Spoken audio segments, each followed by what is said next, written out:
Hi everyone. In this video, I'd like to talk about triggers and triggering.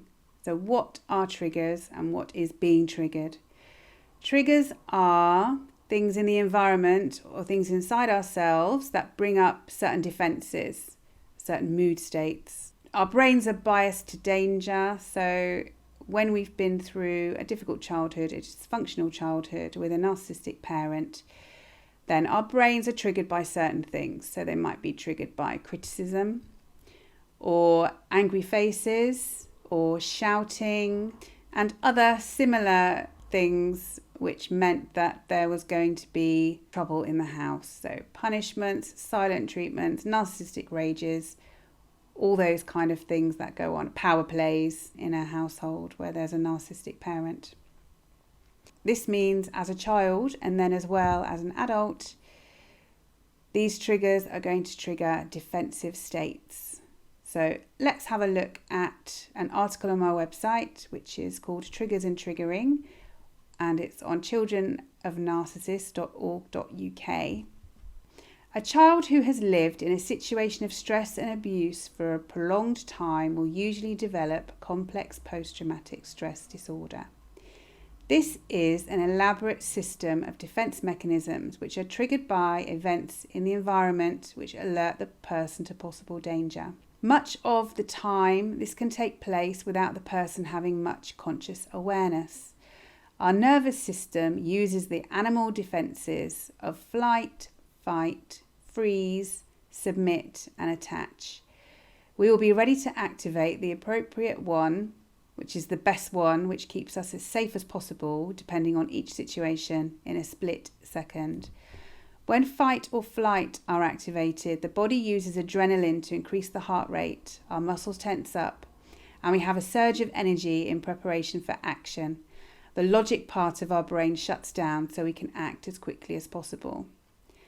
When freeze or submit are activated, our body releases chemicals which slow the heart rate and respiration, leading to physical collapse, weakness and shaking, and the survival responses of freeze and submit. So this is being submissive, people-pleasing, and playing dead.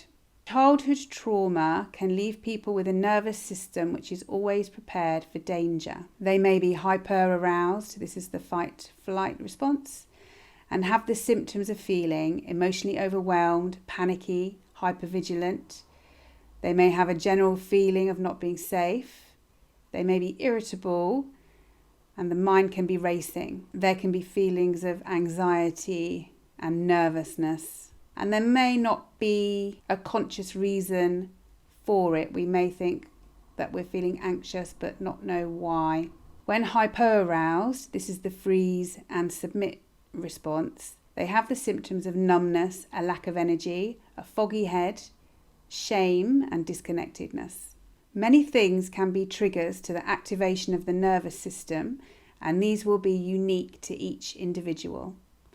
Triggers can be things such as the recall of traumatic events, being asked questions, self-disclosure, not being allowed to speak, being put on the spot, being ignored, being the centre of attention, any emotion or any vulnerability, loud noises, authority figures, being told no, having to say yes, nighttime and sleeping, criticism and feedback, confrontation, home and family, intimacy, eye contact, commitment, times of days or times of years. So for example, 5 p.m. is the time your husband comes home and he's narcissistic. This can be a nerve-wracking time, a triggering time.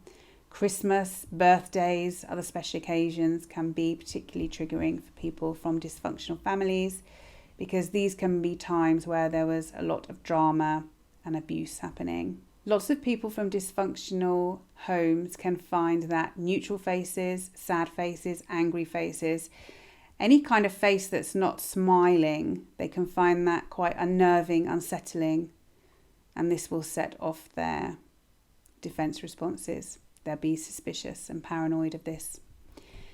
And the clues to our being triggered can be found in our bodily responses. So triggered reactions are sudden and intense, and they're hard to change once they've taken hold. So examples of triggered reactions are anxiety and fear, an increased heart rate, tightness or clenching in the stomach, shallow breathing, hyperventilation, holding the breath, obsessive thinking, a response which is disproportional to the event, 0 to 60 reactions. So if you're feeling quite calm and then suddenly something happens which you're consciously or not aware of, and then in 2 seconds you have an extreme change of mood. So perhaps you're really angry, really anxious, you feel like you want to run away, you feel a panic attack coming on, the body's responding in a really fast way to something, either in the outside world or on the inside world. And that's a clue that you're in a triggered response if that happens. Other triggered responses are muscle tension, jumping to conclusions or catastrophizing, ruminating, a fear of abandonment or aloneness, or feeling small. So when we're feeling calm and thinking clearly, this is known as our window of tolerance. So when we're triggered out of our window of tolerance into our fight-flight response, then we're hyper-aroused. And when we go into the freeze or submit response, then we go out of our window of tolerance down into the hypo-aroused response. For some people, there can be a mixture of elements at times, and they can feel both hyper and hypo-aroused. So what can help you to stay in that window of tolerance? So it's things like exercise to bring you out of that hypo-aroused state, or breathing.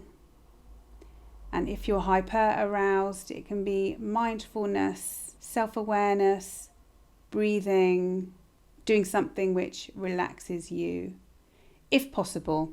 So some people don't feel safe doing breathing techniques or meditations or relaxing techniques to calm down the nervous system because this doesn't feel safe. You're in a triggered response for a reason.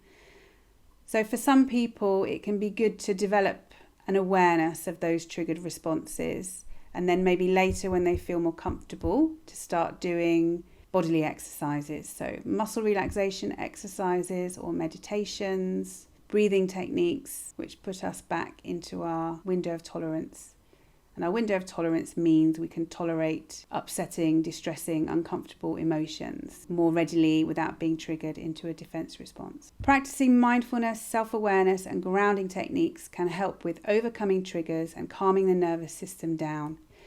This keeps the body in a more relaxed state and helps to stop it from going into hyper or hypo-arousal when unnecessary.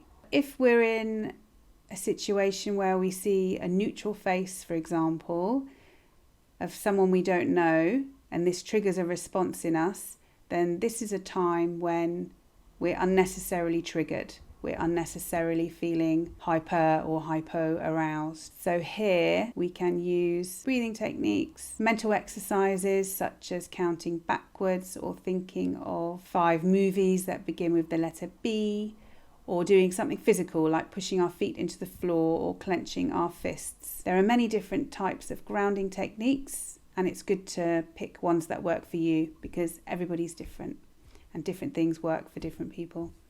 So I hope the information in this video was useful to you. Please visit my website, childrenofnarcissists.org.uk, where there's a lot of information similar to this about the effects a narcissistic parent may have had on you. Thanks for watching, and see you in the next one. Bye.